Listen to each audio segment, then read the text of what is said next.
Support for this show, Politics Done Right, comes from politicsdoneright.com, publishers of How to Make America Utopia, Take Away the Economy from Those Who Rigged It, As I See It, Class Warfare, The Only Resort to Right-Wing Doom, It's Worth It, How to Talk to Your Right-Wing Relatives, Friends, and Neighbors, and other books written by Egberto Willis. Welcome to Politics Done Right. My name is Egberto Willis, your host. Good morning, Houston. Good morning, Harris County. Good morning to the great state of Texas. Good morning to the United States of America. Good morning to the entire world receiving our signals via the magic of El Internet. Anyway, folks, we are going to have a great show. Do remember that the Internet was formerly known as the ARPANET, created by whom? We the people, now controlled by the billionaires, something that we have got to mitigate. But mitigation requires education. Education requires honesty. And that is what we are about to provide, or that is what we provide, not about to provide. That is what we provide. Anyway, folks, without further ado, let me pass it on to the geniuses in the studio. We have El Señor Jacques Van Beva and Mayana. Good morning, my brothers and sisters. How you guys doing this morning? Good morning, Egberto. How are you, Mayana? I'm good. Just got here a little late, but I'm here.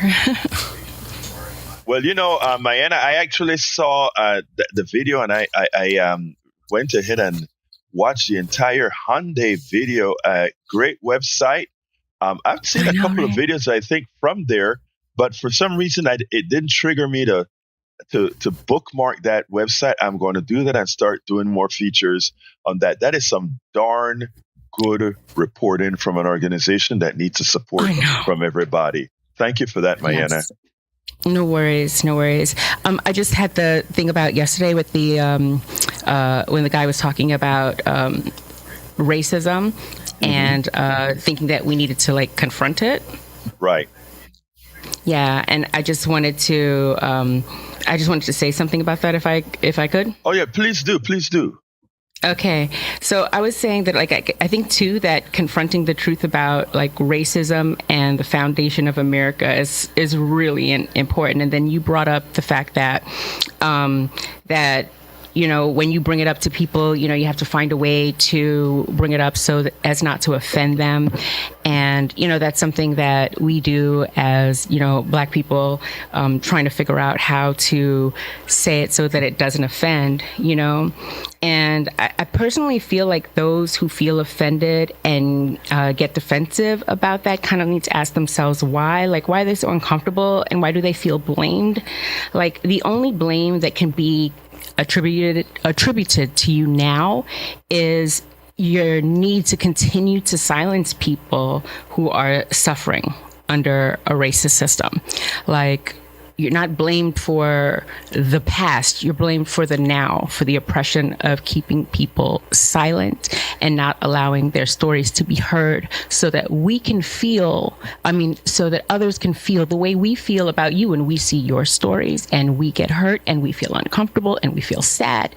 We want people to feel like that about us. And amen. That's my comment. I want to modify something there because if to you what I said came across like I am trying not to offend or make things blend, that is for me that is not the issue. For me, the issue is having people listen. And let me explain what I mean. Mm-hmm. If I come and I'm speaking to somebody who is so uncomfortable that they get defensive, at that point, they're not listening to me. They are simply looking for the next out or the next thing. If I'm looking for change, if I'm looking to actually change somebody, right, I have to first put the position for folks to listen. And this isn't something that I do just on race. It's something I do on gender. It's something I do on healthcare. In other words, my first expectation is that I can establish the space so that somebody can listen to me. Now, let me corroborate something else, or not corroborate, but point out something else. not everybody is willing to do that. Like when you just said, when you're going to make the conversation, your concern isn't to offend. Your concern is to tell the truth, and you have every single right to do that. And to be that way, you have earned that right. My contention as an activist who's actually trying to make change and figure out how to make change is to establish that others would listen to me. And when I was in a coffee party, what I would say all of the times is, I will take the insults. I will take the, like when I tell activists who are able to go into rural America, you heard a caller called yesterday offended that I made, so offended that he said, "What are you going to do? Give an excuse now to the killer of the other guy?" By, no, for me, for the work that I do, the idea is to try to open a space for people to listen to me with the expectation that I can get to their logic base and not their carnal base. But for those who are unwilling to do that, they don't have to, and they shouldn't. But for real change to occur, in my humble opinion, some of us have got to do that and, bend the arc, however it is, to get everybody to listen, if you will. And Can close I say her up. that I agree with you. Like, I agree with you, and I understand that. I think that, that comes, I just came from a point of frustration with me at times, because there are times when you have to disarm. I mean, I was just saying I had to disarm somebody, yesterday in order to be able to have a conversation with them. This is something that we have to do all the time, no matter who you are in whatever position. But, it just gets frustrating with the amount of, defense and anger that comes with it sometimes, when it's just like, well, ask yourself a question. Stop trying to silence and beat me up, Right. Look, so I completely understand, because I am with the disarming, and I love, communication and all that. But I just wanted to state that, I wanted also to be out there for people to just maybe ask yourself, why are you so defensive? Why do you need to silence us so much? Very, very good observation. And thank you for that commentary. I think that's extremely important, for our listening audience, for everybody. But anyway, is that it, Mayanna, that we can move to Brother Jack? That is it. I do not want to hijack your show. Well, y'all always do it. So, I mean, you can't say you don't want to hijack my show now. Come on now.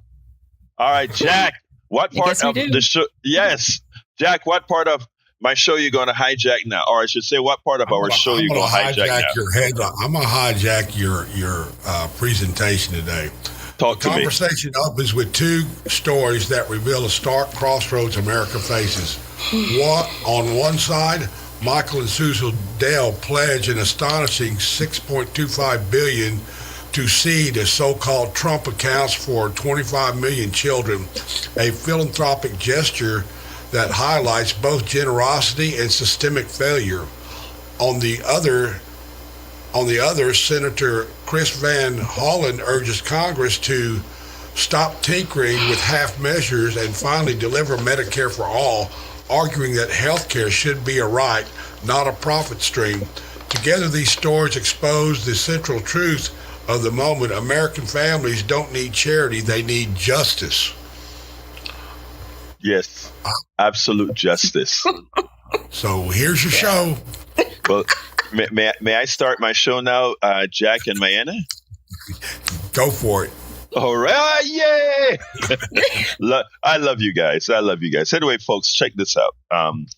Yesterday, all the buzz, the ring, was about Michael Dell giving $6.2 billion for people who have babies to open Trump accounts with $1,000 and, all the works. And everybody is going, nice job, Dell.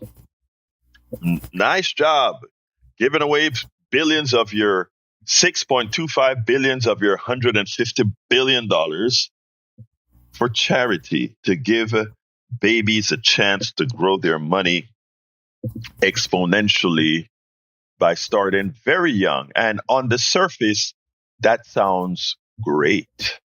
That sounds marvelous. That sounds beautiful. Let me first tell you guys this, because when I speak about the rich, you have some that would say, Egberto, you just have wealth envy. Nope, I don't. I don't. Welcome aboard, Lisa Blair from Atlanta, Georgia, Joe from Los Angeles, Harry Denson from Missouri City. Thank you all for being here. Cheryl Elkins here in the chat with us from Massachusetts. La Profesora LBW is in the house as well. Thank you for being here. Bobby K, Asterion, Laura, Judy, Margie K, Laura, all of you. Thank you for being here. Now, they'll say wealth envy. Let me tell you something. There's not wealth envy here. I promise you that it is not. And let me tell you one other thing. I personally know Michael Dell. How? Well, Michael Dell went to the University of Texas a couple of years after I went, I believe. I think we may have overlapped for 1 year. But that's not how I met him. I never met him. Morning from Charleston, South Carolina. Welcome aboard. That's not how I met him. I met him on Lamar Boulevard at PCs Limited. He was a tinker, a PC tinker, just like I was a PC tinker. But at that time, when I met him, I was already out of college. I worked for NASA.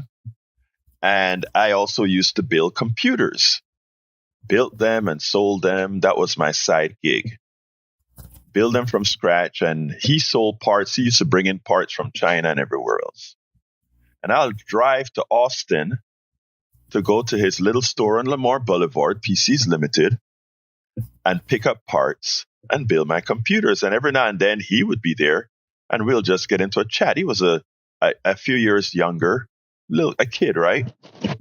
And, there was nothing special about Dell than any of us who were tinkers of the time. That is when the PC had just come out, the 8088, and we would talk about why did Intel decide to use the 8088 instead of the 8086, and it was because of the 16-bit bus versus an 8-bit bus, and we'd go into all this kind of chatter.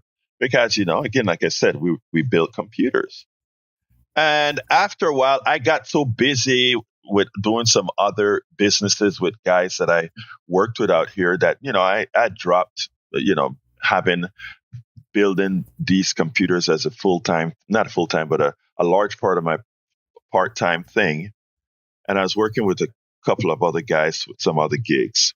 But I remember seeing Dell computers when PCs Limited turned into Dell computers. They got venture capitalists to go in and form this stuff and all of that. And I was like, it never rang a bell that Dell computers was this kid that I used to buy. Well, not a kid. I say it's about a couple of years younger than I am, that build computers. And when I found out it was a Dell, I'm like, I saw him, I think it was on CNBC or one of these places. I'm like, I know this guy. I used to buy parts from this guy. So we are all in the same domain, right?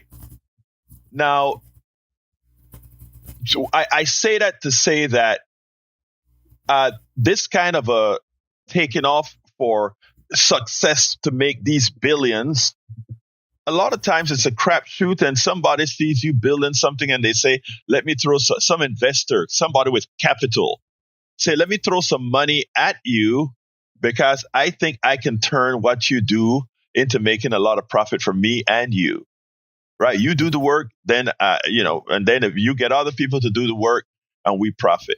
So that's how he made his billions. What I'm trying to say is there is nothing more that Brother Dell did, or even Bill Gates did, that a lot of the other engineers that I worked with at NASA or all these guys don't already do. What they did differently is that the capital market got involved to create something. But all the technology that these guys use are technologies we develop at NASA, technologies we developed in college. In my case, the 8080 patch panel at Taylor Hall at the University of Texas. All these are things that all folks do, but some are chosen.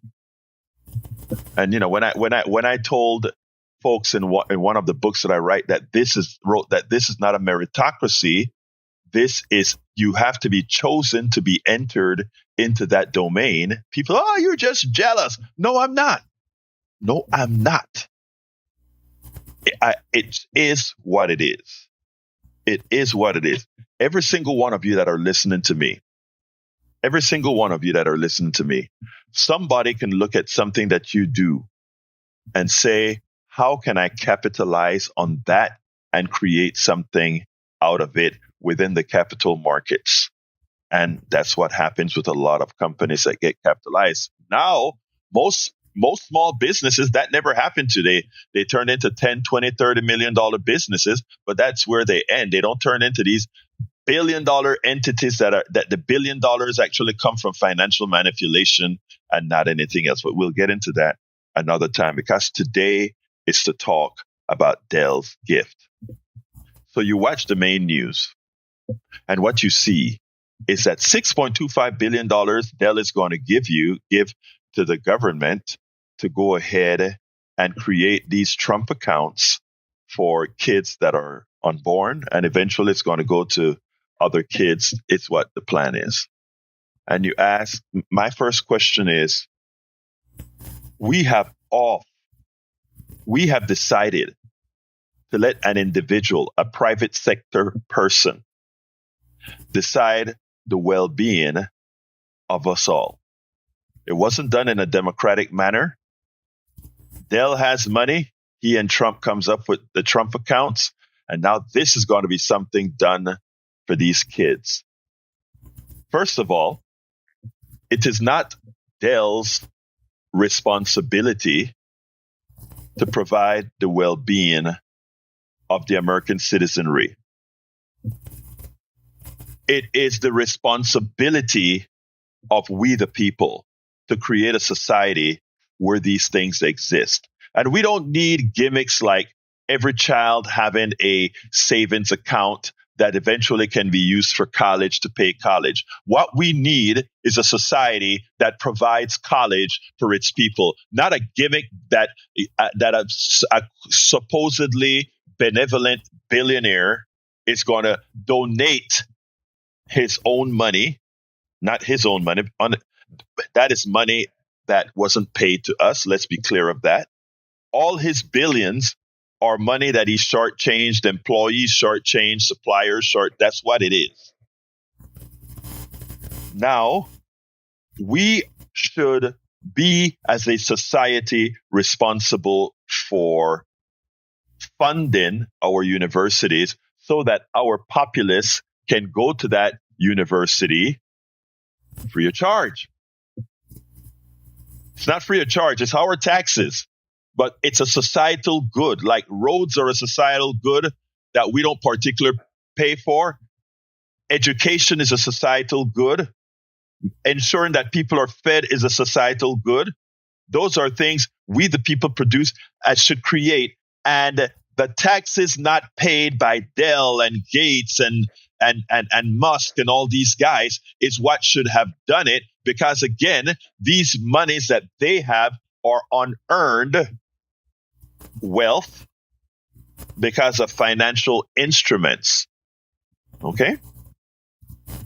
But then we make it seem like, okay, so the system is crap. The capitalist system that allows money to accumulate up top is crap. I get it. I understand it. It's true.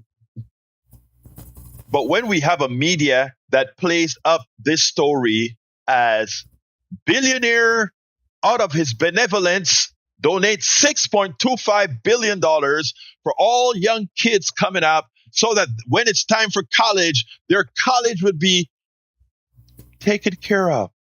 He's a good guy. Well, I did some research. And the way that $6.25 billion is structured, In reality, it will cost him nothing. That $6.25 billion will cost Dell nothing. Because all it will do, it doesn't follow the $13 million charitable contribution cutoff where, you won't pay taxes. It is much better. It seems to be structured much better than that, such that what will happen is that $6.2 billion will likely offset taxes on whatever is realized from the execution of his $148 billion, whatever he wants to realize out of that as a tax break. So instead of looking at it as a benevolent action, one can immediately see an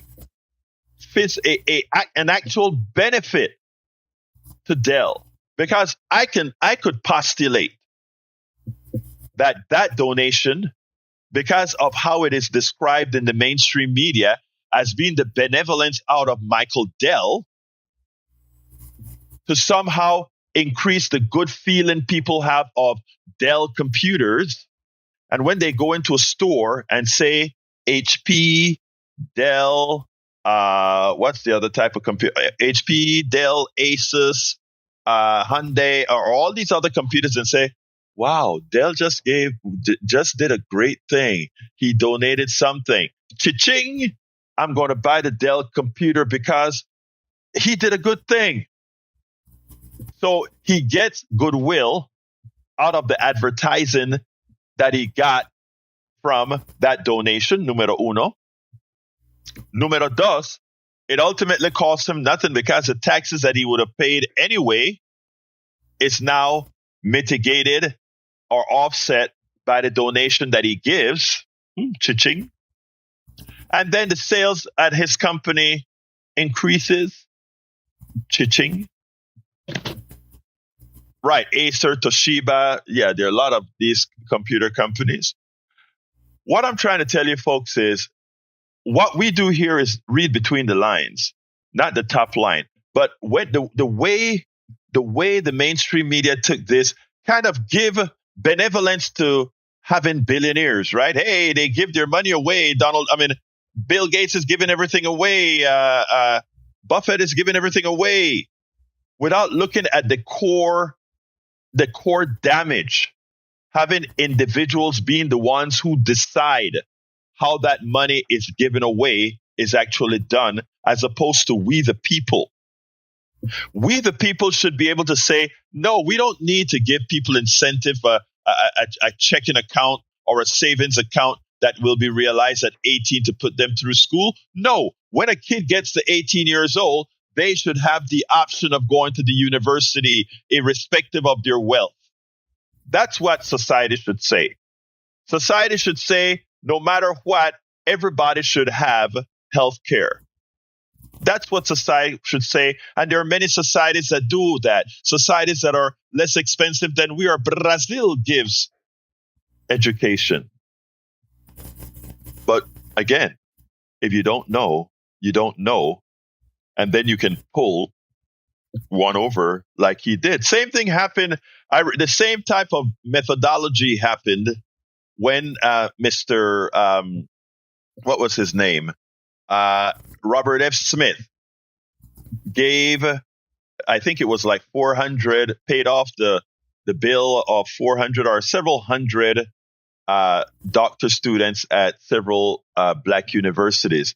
Everybody was like, whoa, what a great thing, think about if you were a student at many other colleges or universities, you never got your medical bill, your medical education paid for. But this billionaire comes in and he pays off 400. So you were chosen.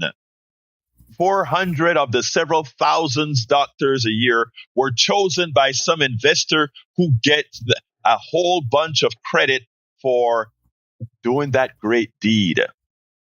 But what's not said is that as an equity type guy, this guy is into gentrification and all of that. So as he giveth 400 scholarships, he taketh away with the enterprises that he has. But nobody reports that part, right? What is the net benefit of that gift? Hey, a good rapport. He got good press. But what about gentrification? What about all the other things that he does with his in the capital markets, right? Think about it. So while people may say, but do you have direct evidence that he's doing gentrification? No, but just look at where the investment dollars go. Okay? He giveth, but taketh away much more. They'll giveth, but taketh away much more. Just not paying your taxes. Just looking for those tax loopholes. It's a disservice to society at large. And what we have to do is start reporting these things as they really are. Michael Dell, benevolence was no benevolence. Mr. Smith, benevolence was no benevolence. It helped individuals within a society, but it didn't help society at large. Helping society at large requires systemic changes. Systemic changes mean changes throughout that actually benefits all of us. And having a billionaire choosing who to benefit is no benefit for society. And one of the things that we have to do if we had a mainstream media that was telling the stories appropriately is getting away from the edification of those who do these things and look under the hood of what's really happening here. Like I said, the billionaire class is a diseased class. Because when you've reached a certain amount of money and you're still trying to find tax breaks and you're still trying to find ways not to give that money back into where it came from, that is a diseased mind. That is a selfish mind. And there is nothing inherently good about it. Let's go to John in line 1. Listening to your here goes my phone trying to convince me that I'm a robot, but I will ignore it. Can you hear me okay? Yes, sir. I can hear you, brother. I think it's time for us to develop a curriculum in both high school and college where people like Michael Dell could be a part of this special course for both engineers and people majoring in, let's say, music. So when we start explaining to people from an engineer point of view, from your point of view and my point of view, that $1 billion represents the kinetic energy that you find for making $1 million income each and every year for 1,000 years straight. And so if he has $400 billion and he gives away 12 of it, guess what? He's still got some more giving away to do because he has too much kinetic energy set aside. The economy needs more energy pumped into it. Like, how about everybody who has a house gets solar panels with smart chip technology that transfers energy back and forth from one house to the other in a neighborhood? How about we buy off everybody's old student debt? How about we take that money and invest it in investigating and rooting out white nationalists in our military and law enforcement? That takes money. All kinds of money is needed. And he's not doing enough. You are correct, my friend. Thank you, my brother. I mean, I think it's a box of donuts. Look, and I'll give him a box of chocolate milk croissants as a thank you. Look, you just said something that I want to address, right? You just said something that I want to address. This is important. Why, when people get on my case for just coming out and knocking capitalism, right? I knock it not, I believe in free enterprise. Let me be very clear about that. Free enterprise. But capitalism is a clear and present danger to the world. And people knock me when I say these things, right? Because it's not the proper things to say. It's not the right thing we were indoctrinated to listen to. But you just said something that made my point, and I don't even know if you realized it. We never had an energy crisis. We never had any of these things. All these scarcities were created by capitalists to profit from. Hello. And when you spoke about those panels, right? Here's what is so interesting. Anytime I fly in America, and I fly over cities and I fly over land, the first thing I think about is what a waste, right? Yeah. Because when I look at every rooftop as a source of energy. Wasted opportunity. And if we didn't have a false scarcity model, by now we could have had a Marshall Plan for energy, where every rooftop is considered a generating station, and we could do exactly as you stated there, a rooftop. But what's stopping us right now is not the ability to do it, but capitalism and who would profit from it. I gave the story about trying to get solar panels on my home and how it went from $90,000 to $30,000 for the same system, just to show you what the thuggery is in this system. But I got another call. Johnny, thank you for your intelligent commentary. Real quick. Go ahead, Johnny. Oh, sorry, John. Hey, Johnny, call back. I think I was going to let you finish what you wanted to say. Art, come on in. Hello. Hello, how are you? I'm doing fine. Art, talk to me. She took my name down wrong. My name's Jeff. Sorry about that, Jeff. No problem. I've got a bone to pick with you about this Dell thing. Please pick it. You know, he I appreciate that. money. I appreciate that. And out of the kindness of his heart, of course, there might have been he might have got tax breaks and everything. I get a tax break when I donate every year. You got to get off this billionaire kick. Why? I mean, why? Because it's just you sound like you're jealous of them. Okay, let me stop you right there. Do you listen to my show frequently? Yes, I do. Okay, look. Let me just qualify something here before you talk about jealousy. I created a lot of products, okay, and a lot of the reasons that wait, let me finish. Created a lot of products. I chose frugality as opposed to wealth. I gave the story about selling my software to Boeing and the guilt that I felt because of who I know ultimately would pay the price. And it's we, the people, for the pricing and the things that I did. So yeah, right now, I don't have what I used to have. In fact, I don't have it at all because I've been doing this now for over 12, 15 years. But let me just tell you something. There's not jealousy here. Yes, it's a personal decision. It's absolutely a personal decision, and it was a moral decision. Okay? And I'm very comfortable with the decision that I made. Everybody else. No, that's not it. There are a lot of people out there making the moral decision. Look into my chat and you'll see them all. But let me go ahead and qualify. The fact that you are out there defending billionaires shows a problem in America. Because first of all, to claim that this billionaire is giving away money out of the goodness of his heart, assume that you know something that has never been placed into evidence. Secondly, to claim that that billionaire did something out of the goodness of the heart actually denies the reality of how that billion was actually made and created on the backs of everybody else.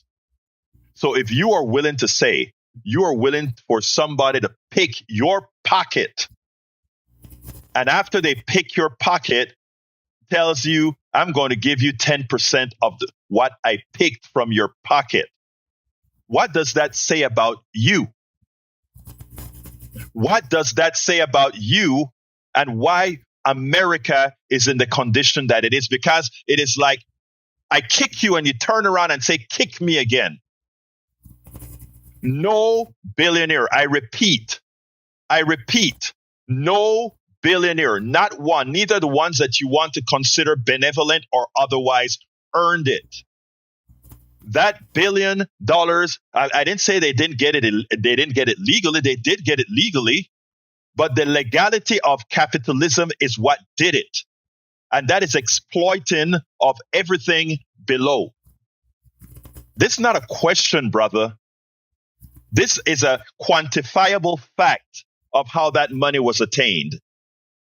If you choose not to listen to it, that's fine.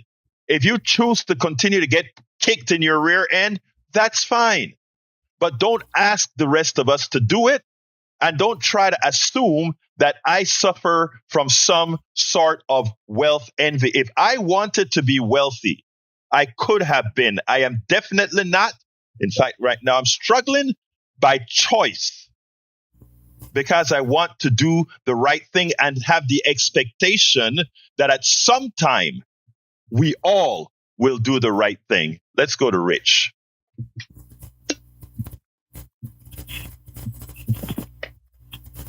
Rich, you're on. Yeah, I hate to get this echo, but there. Maybe that's better. No, it's not. But the aspect of you talking about people, Mr. Smith giving money to HBCU schools is to help kids that HBCU students have a hard time graduating in the first place, and to help them with scholarships and grants to get them the scholarship is totally against the whole aspect of supporting HBCU schools, which the government and other philanthropists seem to not do. Ferretti, don't see nothing about Ferretti giving out all the money to University of Houston or all the money that goes to UT and A&M, which is sponsored by the state. Who gives money? Who is part of the Texas Constitution that those schools, those are the state schools that get money, regardless of any type of budget. So they don't have to go to the legislators, the Texas legislature, and beg for money like the HBCU schools. HBCU schools been on the attack across the country. I don't know if you know what I mean. Rich. Follow that Rich. I guess you talk about that. Also, Rich, I thought it was a mistake for you to talk about. Rich, let me qualify something right here. First of all, I think you missed the point completely of the argument. The argument isn't. First of all, I understand all the problems that HBCUs have. And I understand all the problems or the issues with the PUC, the Permanent University Fund, and the Alternate Permanent University Fund. I don't remember what it's called. Okay. But let me be clear here. This has nothing to do with somebody wanting to be benevolent to HBCUs. HBCUs should be funded, first of all. And to be funded by some sort of to be funded by someone who in the back door is hurting the same people or the families of the people that's being funded ain't no help at all. You're giving it one way and you're taking it away. That's why I said you give it one place and you take it away. Please understand the concept here, my brothers and sisters. This has nothing to do with whether HBCUs need to be funded. They do need to be funded. And let me tell you better. The amount of money that they need to be based on these people are out there. You know, I mean, there are so many billionaires out there. Technically speaking, all of this could be taken care of with a few $1 billion from a few billionaires if they wanted to do something benevolent, but you don't see them do it. I mean, the amount of money in the billionaire class, and let me back up. Let me even go a little bit further.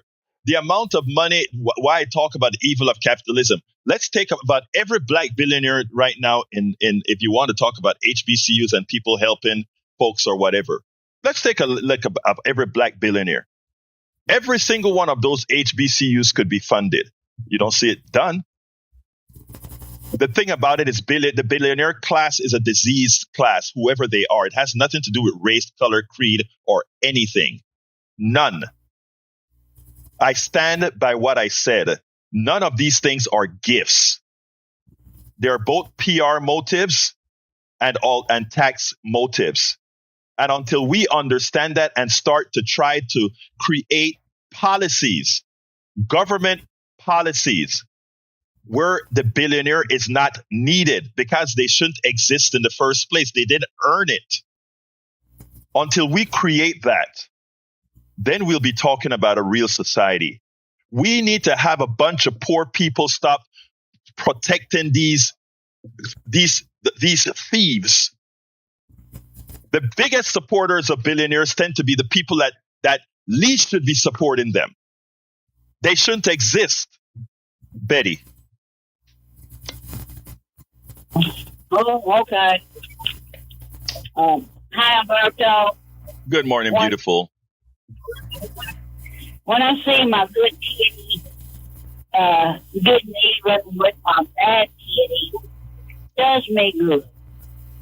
When I say things about Trump, it does me good. Okay. Sorry for the echo, sis, but I know it kind of disconcerting, but we have got to get that fixed sometime. We will. No, I like echo because I live by myself, so yeah. No, Trump is a big, long scam. I have to say this. He peels it off for the world sheet. He's just a walking scam. And on Dale, what college? What college is money going to go to by the time the kids get there? I don't know. Do you? No, I don't. Yeah. If you watch here in Dale in the 1990s, you get a good monthly check nowadays. The quality of Dale was not that great. Just needy and hanging around. Probably had to get the okay from.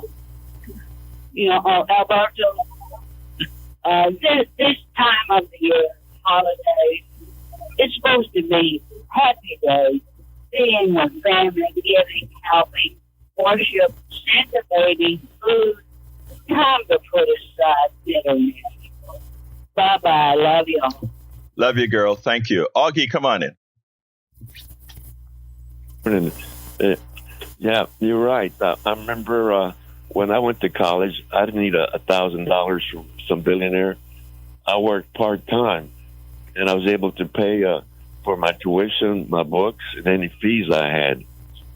And at one time, Rice University was free tuition. And a friend of mine, his brother started when Rice was free tuition. But when he started, they started charging tuition, and he paid $50 a semester. And so the education was being funded by the government, and every kid had a chance to go if he wanted to go. But then back then, we also had a great public education system that taught us and got us ready for college. I had a friend of mine whose family, they picked crops. They used to go up to Wisconsin and whatever state was still picking crops.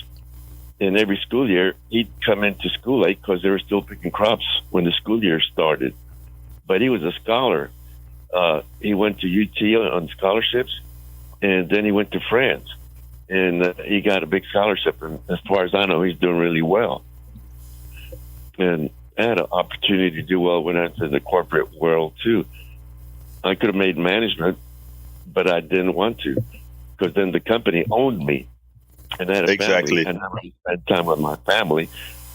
Then what the company told me, I would have to work long hours, have to work weekends. I couldn't schedule time with my family if the corporation owned me. And I talked to supervisors when they retired. They spent so much time with the company and not with their family that they got divorced Their children didn't have a relationship with them, but they got some money, but they lost their family. There you go. That's the system we have, Augie. Augie, I have another subject that I really want to go over, the Medicare for All thing that one of the senators spoke about yesterday. So let me jump to Bart and then finish that one up. But thank you very much for your commentary, my brother. Let's go to Bart. Bart, real quick. Good morning, Egberto. Good morning, sir. Why don't you guys take some of the donations and get this phone system fixed? I know we're trying to get it fixed. It's a software problem that we will get it fixed eventually. Go ahead, Bart. Okay. Well, I have a dirty little secret for you and Johnny. Okay. Is that solar panels don't work. Okay. Have a wonderful day, Bart. I mean, solar panels don't work. Once you say that, right, you don't make any sense, right? Anyway, all right. Look, I'm going to try real quick to talk about Medicare for All. Well, Patrick is on, and I can't leave Patrick hanging. Patrick, come on in, line one. Good morning. How are you? I'm doing fine. Talk to me, my brother.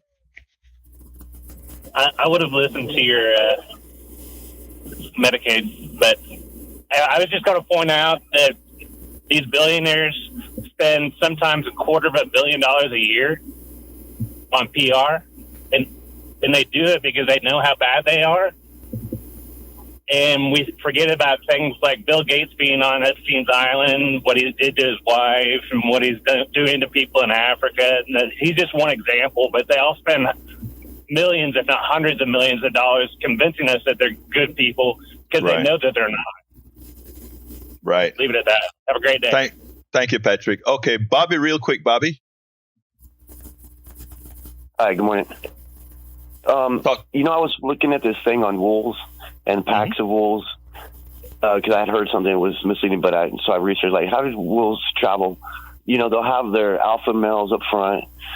They'll have all their older and sicker dogs in the middle, and then they'll have really healthy dogs in the back also, so that, things don't run up. They basically encircle the weaker ones as they move, and they don't want them to be behind because then they end up getting left behind. But my point is, they're not forced to look out for those other dogs. Those are their family members, members of their pack that are getting older and sick.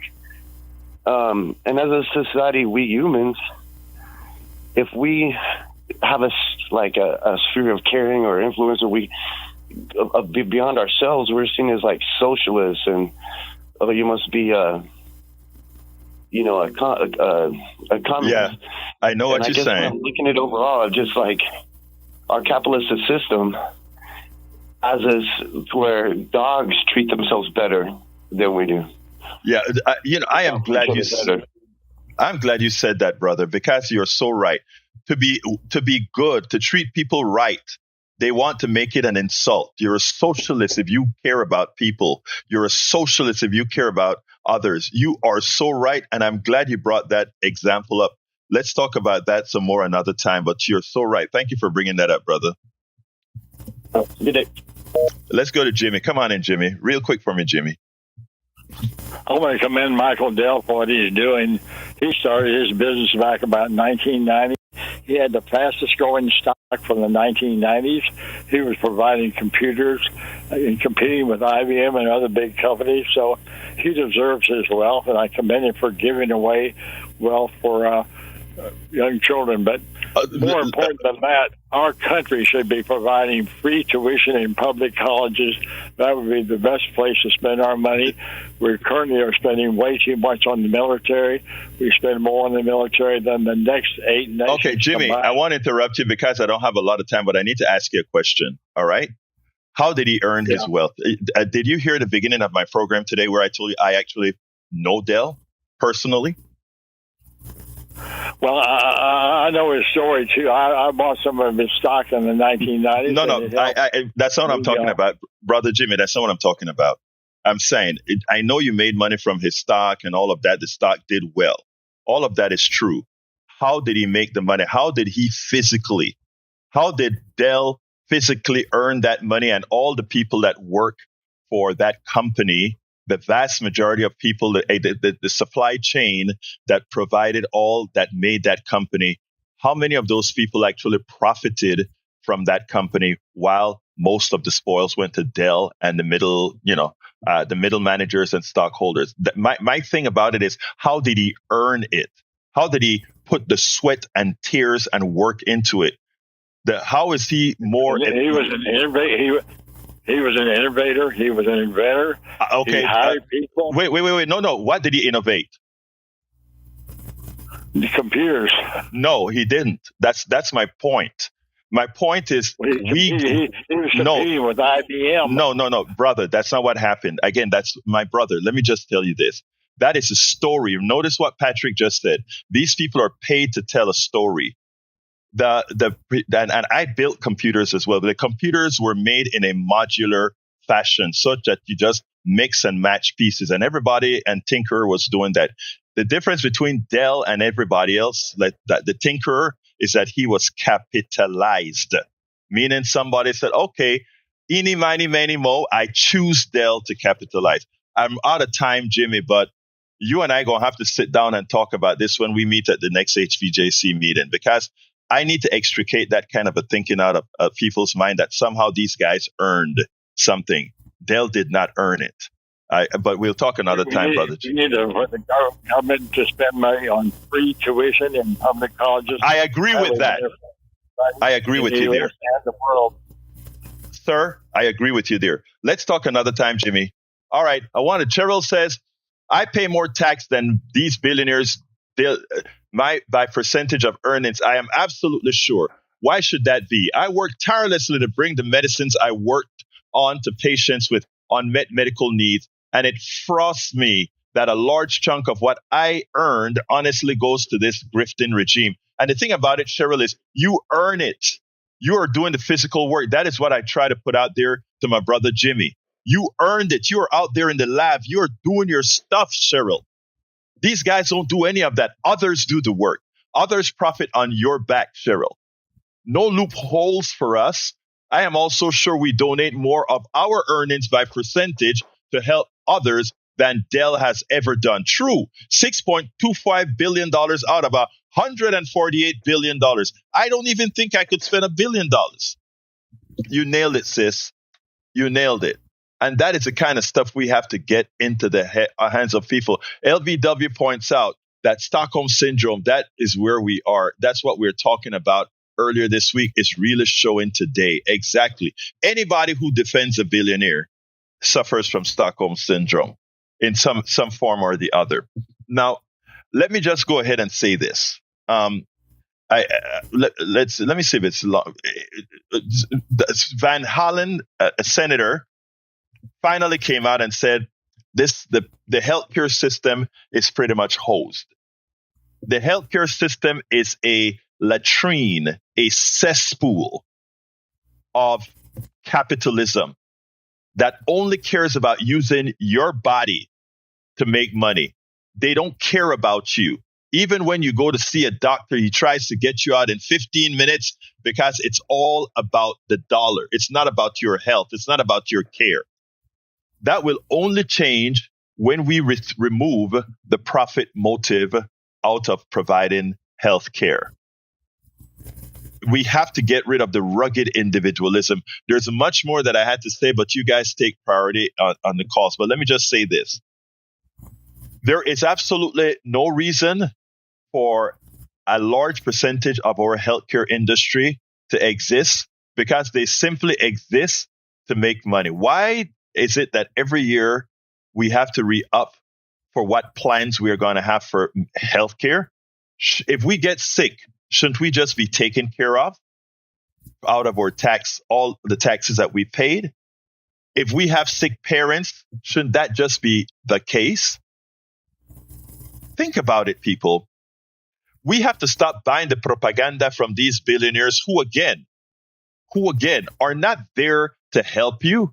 The story that I think Bobby just told about circling the wagon. We ought ourselves among each other to circle the wagon, protect each other. Circle the wagon. I love that story with the pack, strong people in the front and the back, and you're protecting the middle, those who can't protect themselves. Beautiful, humane story. Capitalism teaches you that humanity is a clear and present danger for the existence of said society, which is true. There would be no Dell, there would be no Musk, there would be not bastion of people that create very little. If instead of protecting each other, we weren't scavenging each other. We have to wake up. We have got to wake up. Mayana and Jack, I am coming on to my brothers and sisters in the studio. Talk to me. The real underlying problem is the neoliberal economic theory that was installed under Reagan. They called it Reaganomics, trickle down, but it was actually designed to funnel wealth from the workers to the top, and the wealthy have become so insanely morbidly wealthy that they don't care about the people anymore. So that's the problem, people. Google neoliberal economic theory and learn about it, and you'll learn how they transferred all that wealth up, and it's causing the trouble today, and they buy PR like it's candy. Yes. Mayana? She's got nothing.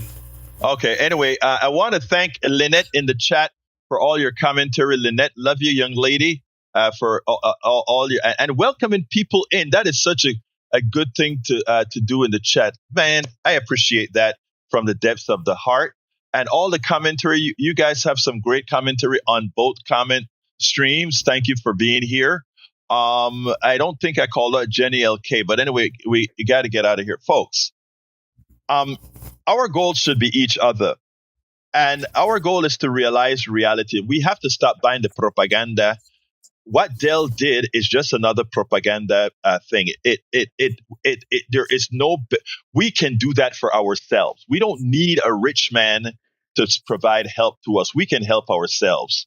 Just tax those who are ripping us off. Anyway, love you all. And I mean that from the depths of my heart. Reach me at Politics Done Right, or rather, you can get the rest of the program, politicsdoneright.com/newsletter, politicsdoneright.com/newsletter. You can reach me directly, kpft@politicsdoneright.com, kpft@politicsdoneright.com. My name is Egberto Willis. This is Politics Done Right. And you guys know how I end this baby. I am what? Out. Support for this show, Politics Done Right, comes from politicsdoneright.com, publishers of How to Make America Utopia, Take Away the Economy from Those Who Rigged It. As I See It, Class Warfare, The Only Resort to Right-Wing Doom. It's Worth It, How to Talk to Your Right-Wing Relatives, Friends, and Neighbors, and other books written by Egberto Willis.